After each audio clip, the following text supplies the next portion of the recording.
Hello. The portraits are really starting to come together. Let's take a look, see how the progress is going, then we'll talk about shading and get down to it. Shout out to Jordan. Shout out to Amias. Great start here. Great job placing the eye in the realistic position next to the side of the face. Good job on that ear. Killing it. Shout out to Caitlin. We got an awesome blind contour right there. And then a nice looking portrait. A little bit of shading going on there. Well done. Shout out to Jaden.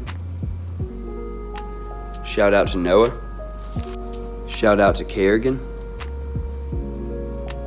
Wow, crushed it. Shout out to Bradley. And Bradley's second one is looking even better. Way to keep improving. Awesome start. Shout out to David for this ice cube portrait. And here's David's start on his second portrait. Shout out to Xavier. That is a really good blind contour. Look, that's almost dead on realistic right there. And then on the other side, we've got the start of his actual portrait, looking insanely detailed, insanely realistic. Great work. Shout out to Zach. That is a strong start right there. No name in this sketchbook, but shout out. Shout out to Jocelyn.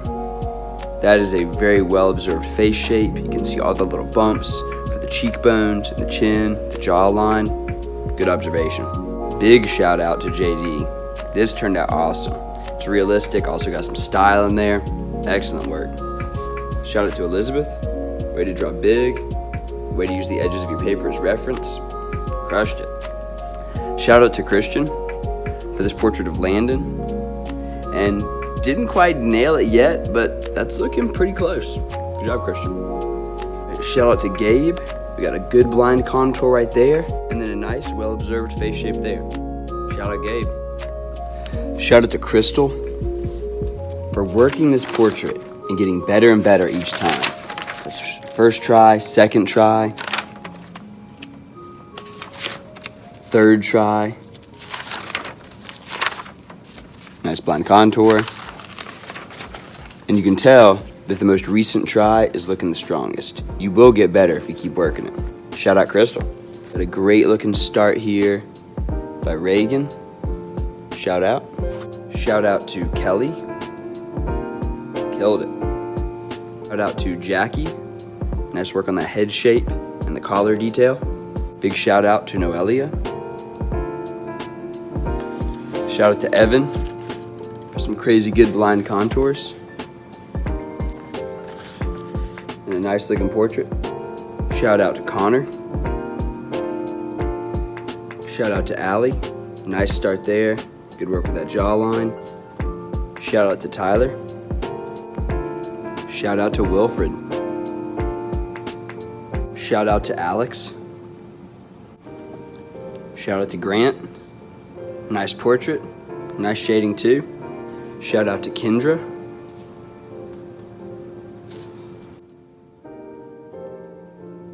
Shout out to Brianna and Taylor for this head shape. Shout out to Lily. Shout out to Elizabeth. Shout out Tyler. And shout out Will. Way to draw big. Shout out to Wyatt. Nice blind contour right there. Shout out to Dulce. Nice start there. Shout out to Tori. Shout out to Andrew. Shout out to Gabriella. Shout out to Hannah. Shout out to Keenan. Shout out to Lawson. And big shout out to Haley for that blind contour. Remember, a blind contour is the key to this. Look at that well-observed jawline. There's eye shapes. When Haley starts her realistic portrait, she's gonna nail it. Don't forget those blind contours. That is the key. Awesome, awesome work. Your all's realism skills are getting out of control. Once you have a finished line drawing portrait, you're ready to put some shading skills on it. So let's take a look at how to do that. The first key to having a well-shaded portrait is to have an accurate line drawing to start with. If you don't have an accurate line drawing, you're really wasting your time going in and starting to shade. But once you're happy with your line drawing, you can go in and start to fill in the portrait with accurate values. Values are areas of lightness and darkness. So the first thing you do is you start in the top left of your portrait, and you begin by observing how light or dark the shading is in that area, and then filling it in with that darkness. You also have to observe the different shapes that the highlights and shadows take. For example, in the eye, there's a dark patch that angles up and left. There's a lighter oval-shaped patch at the top of the eyelids. There's some little kind of check mark, triangular shapes on the corner of the eye. As you shade, make sure you shade neatly and smoothly, and also make sure that the shadows fade if they fade on your portrait. For example, the forehead fades from dark to medium to light in the middle and then back to dark. The shadows of the eyelids fade down into the top of the eye. I'm noticing that little glare mark in the center of the eye. It's important to shade only the darkest areas black. Don't use extremely dark shading on an area that's just a medium shadow. Also notice that 90% of the shading I'm doing here, I'm doing with the tip of the pencil. Do not use your fingers to smudge graphite across the entire face. That will just create a light shading that goes across everything. What you really want are accurate dark and light areas, accurate shadow shapes, so that the face really starts to look realistic. Remember, I'm working from left to right, so now I'm getting down towards the bottom right of the face. I'm going in to the lips and trying to get accurate little shadows. I'm noticing that lighter area in the middle. I'm noticing the darker shapes in between the lips. I'm noticing how the top of the bottom lip is lighter. When I go into the facial hair, I'm not really concerned with really detailed little hairs. I'm more concerned with the overall shape and overall darkness of the hair.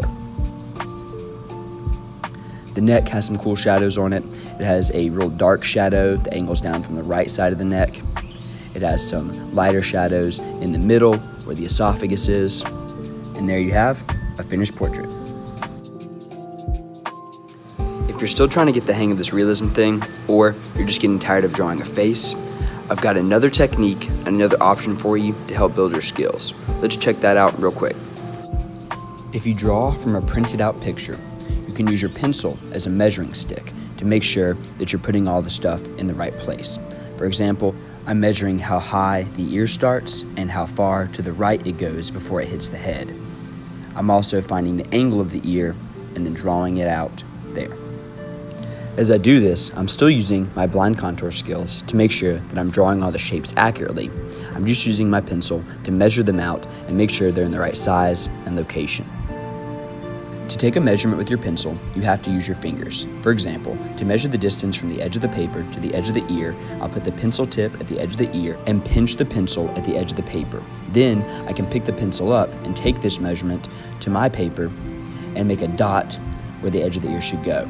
I'm also going to check the height of the ear by measuring down from the top of my paper and checking that there so that I have a point I can draw from to make sure that the ear is in the accurate location.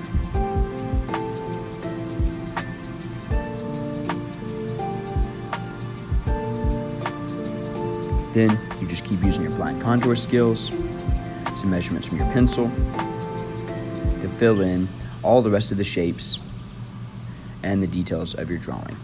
Remember, as you do these realistic line drawings, forget what you're drawing. Don't think of it as a goat, don't think of it as a face. Take it line by line, angle by angle, chunk by chunk, and pretty soon it will start to look realistic without you even thinking about it. I do have several printed out pictures that you all can use to draw from, and if you would like me to print out your portrait, you can email it to me and I will print that out for you as well. All right, let's do it.